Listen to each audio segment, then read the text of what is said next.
Hello students, welcome to English lecture. Today I am going to give you the explanation for class 8th chapter 2 lesson name noun and pronouns.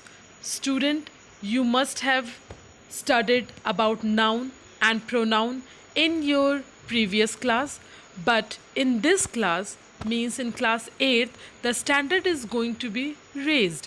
So before starting the explanation, I'll give you a little gist about noun and pronoun. Student, what is a noun? A noun is a word used to name a person, animal, thing, and abstract idea. Noun can function in a sentence as a subject, an object, or object of a preposition, like girl, book, marry, Paris, bird, education, love.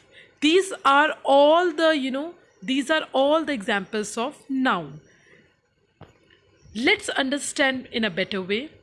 Student, nouns are divided into five main categories. There are five kinds of noun, that is common noun, proper noun, collective noun, abstract noun, and material noun. Let's understand one by one. Common noun. Common noun refers to the name common to all persons or things of the same kind. Means things which are common or commonly we use in our day-to-day life is called common noun. Example: boy, girl, city, book, etc. These are the common examples of common noun. Proper noun. Proper noun refers to the name of a particular place, person, or thing. When we specifically talk about something, that is called proper noun. For example, Taj Mahal, Ganges, New Delhi. This is the specifically name for the particular thing. They are called proper noun. That is why it is named as proper noun, because we use the example in a proper way. Next is collective noun. Collective noun refers to the name of a group or collection of many taken together. Collective noun, as the name only suggests about the collection. When we talk about in a group or something in a accumulated form, that is called collective noun. Example: crowd, herd, fleet, etc. These are called collective noun. Next is abstract noun. Abstract noun refers to a name of a feeling, state of mind, quality, something which cannot but only felt, means which cannot be expressed but only can feel. Example: honesty, bravery, etc. Can you feel the honesty? Can you feel the bravery? No, student, we cannot. Only honesty and bravery is a kind of quality. That is it. That is why it is called abstract noun. These are the different kind of feeling, state of mind. So this is called abstract noun. Now, last kind of noun, material noun. These are the noun that refer to the name of material or substances out of which things are made, like gold, iron, food, etc. When we use these types of thing for particular purpose or material, that is called material noun, like gold, iron, food. These are non-living thing and we use these things for the process, for the material. That is why it is called material noun. I hope student you have little bit clear about the five kinds of noun. Let's, if still you are having a doubt, let's understand one by one and properly. First, we will understand common noun. Common noun definition. Common noun refers to the name common to all person or things of the same kind. Example: boy, girl, city, book, etc. Example: I saw a little boy shivering with cold. Now in this line, in this example, you can see that boy is a common noun. The cat ran after the mouse. Cat is common noun. Boys play in the field. Boys is common noun. Now, I hope you have understood what is common noun. Let's go to the proper noun. Proper noun definition. Proper noun refers to the name of a particular place, person, or thing. Example: Taj Mahal, Ganges, New Delhi. Let's take few examples of proper noun. Akbar was a great king. Now, Akbar is a name. That is why it is called proper noun. The Taj Mahal is in Agra. The Taj Mahal is a proper name. Mr. Ratan is a man of great knowledge. Mr. Ratan is a name of a particular person. These are the best examples to understand proper noun. Now, collective noun. Collective noun definition, student. Collective noun refers to the name of a group or collection of many taken together. Example, crowd, herd, fleet, etc. Let's take few examples of collective noun. The hall was full of audience. In this audience, they are talking about group of people. That is why audience is a collective noun. A flock of sheep was in the field. Now, flock is a group of sheep. That is why it is called collective noun. A band of musicians. These are band. Whenever we talk about rock band or something like that, something related to music, that is band is a group of people. So in this, band is a collective noun. Abstract noun. Definition of abstract noun, student. Abstract noun refers to the name of a feeling, state of mind, or quality, something which cannot but only felt. Example, honesty, bravery, childhood. Earlier also I have told you that abstract noun can only be felt but it cannot be seen or touched. Student, you have to note few points related to abstract noun. Abstract nouns can be formed from adjectives, verbs, and common noun by adding a suffix to them. Let's take few examples of abstract noun. I expressed my gratitude to him. Now, student, gratitude is a kind of a feeling which cannot be seen or touched. So it is a abstract noun. Honesty is the policy. Honesty is a kind of quality. I have already told you that abstract noun talk about something related to quality, state of mind and feeling. Last example, beauty lies in the eyes of the beholders. Beauty is a quality. That is why it is an abstract noun. Now let's come to the last kind of noun, that is material noun. Definition. Material noun is the noun that refers to the name of materials or substances out of which things are made or the name of something which is tangible. Let's take few examples of material noun. Gold is an expensive metal. Now gold is a material. So that is why it is called material noun. Cotton is a natural fiber.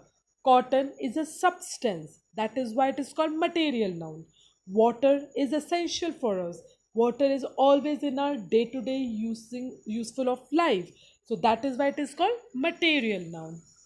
Now, student, as the chapter name suggests, noun and pronoun.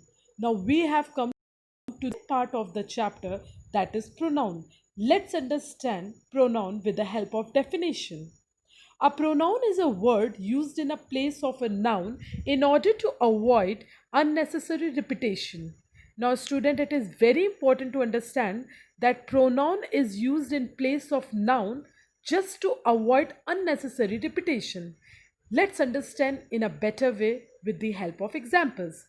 Rohan is my friend. Rohan is very intelligent. We have used in this sentence Rohan two times, but we can make this sentence in a better or proper grammatical like Rohan is my friend, he is very intelligent. But in this, we have removed or replaced Rohan with the help of pronoun that is he. He is a pronoun.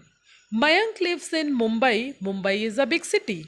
Mayank lives in Mumbai. It is a big city. Now here it is replaced Mumbai. So it is a pronoun.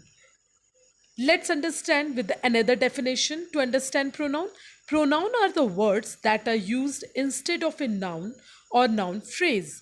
They refer noun has already been mentioned in sentence or noun that does not need to be named specifically. Understood? Let's go to the different kinds of pronoun. Student, there are 5 types of pronoun in English: grammar, personal pronoun, reflexive pronoun, possessive pronoun, demonstrative pronouns, and interrogative pronoun. Let's understand these pronouns in a better way. Personal pronouns. Those pronouns are used in place of the subject or object of the sentence. Personal pronoun describes the person speaking: I, me, we, us. Student, you have to understand that personal pronoun talks about personally. When a person is particularly talking about himself, the person spoken to you, or the person or thing spoken about, like he, she, it, they, he, her, them. Let's understand with examples. The pronoun which refer to the person or person speaking are called pronoun of the first person, that is I, we, me, us, mine, ours. The pronoun which refers to the person spoken to are called pronouns of the second person, that is you and yours. When you talk about the second person, that is you, and we use you and yours. The pronoun which refer to the person or thing spoken of are called pronoun of the third person. Then we use that is he, she, him, her, they, them, their, it. These types of pronoun are used in the place of third person. I hope you have understand little about personal pronoun. Let's go to reflexive pronoun. The pronoun myself, yourself, himself, herself, itself, themselves behave like object to verb, but they refer to the same person as the subject to the verb. These pronouns are called reflexive pronouns. Let's come to the another slide and then understand possessive pronoun. Possessive pronoun are those pronouns that indicate possession or relationship. Example: mine, ours, yours, his, hers, its, their are possessive pronouns. These are, possessive pronouns are always used for a kind of a relationship, or if you're something possessive about something, like we use mine, it it is mine's property, ours, yours, his, hers. Then we use possessive pronoun. Now let's understand demonstrative pronouns. Please read the sentences carefully. This is my computer. That is my bike. These are my glasses. Those are your CDs. Can you understand in these example? In the above sentences, this, these, that, those are used to point out the object for which they are used. This and these are used to refer things near at hand, whereas that and those are referred to things at a distance. They are called demonstrative pronouns. Now, student, let's understand what is interrogative pronoun. Please read the sentences. Who made that noise? What shall we do today? Which is your bike? Whom do you want to see? Pronoun who, what, which, whom are used for asking questions. Those pronouns that are used for asking questions are called interrogative pronouns. Now, student, as we have end with noun and pronoun explanation, now please understand how you will write your work in your fair copy. Firstly, the explanation which I have given you through video, you can take the help of these slides and can fill at least 2 pages for the explanation. As I have already told you in class, whenever I taught you in class, what did I told you? I have always told you that you will write 2 page of explanation from the book. You can take the help, or like for example, if you have done with the explanation of noun and pronoun, then what you have to do, you will write 2 pages of explanation. In that you will mention definition of noun, example, kinds of noun with examples, pronoun definition, kinds of pronoun, and with example. Then you will start with the exercise. And another thing you have to note it down, student, you will do any 4 exercises from one chapter, like noun and pronoun. Then you can choose. I have given you the key answer in this video. you can take the help of key instruction or answer key, and you will fill the book completely. But once you will give me the fair copy, you have to write only 4 exercises with 2 page of explanation. First you will give me 2 page of explanation, then you will write for at least 4 exercises. You have to make one copy for English grammar. Please make sure that you make separate copy for English text and English grammar. Do page numbering in your notebook from the first to the last page. You all will fill minimum 2 pages of explanation in your copy. Then do any 4 exercises from book to your fair copy. Fill the index page properly with serial number, date, title of the chapter and page numbers. Before starting the chapter, write chapter's number and name. Fill grammar book and submit your grammar book along with your grammar copy. Once you submit your grammar copy, you have to submit your grammar book properly filled. Please do not give me incomplete grammar book and incomplete title. Please mention the title with the black pen. Use black and blue pen. Now, student, please see the next slide. I have given you exercise A answer key. I have only given you answers. I know, I hope you can write taking the help of this answer key and fill it in your book. Everyone will write the same answer so that there should be no confusion while writing the answers. This is exercise B and exercise C. This is exercise D and exercise E. This is exercise F, exercise G and H, exercise I, and this is the last exercise, that is exercise J. Please take the help of these exercises and complete the work as early as possible. Thanks for watching video. Have a good day, students.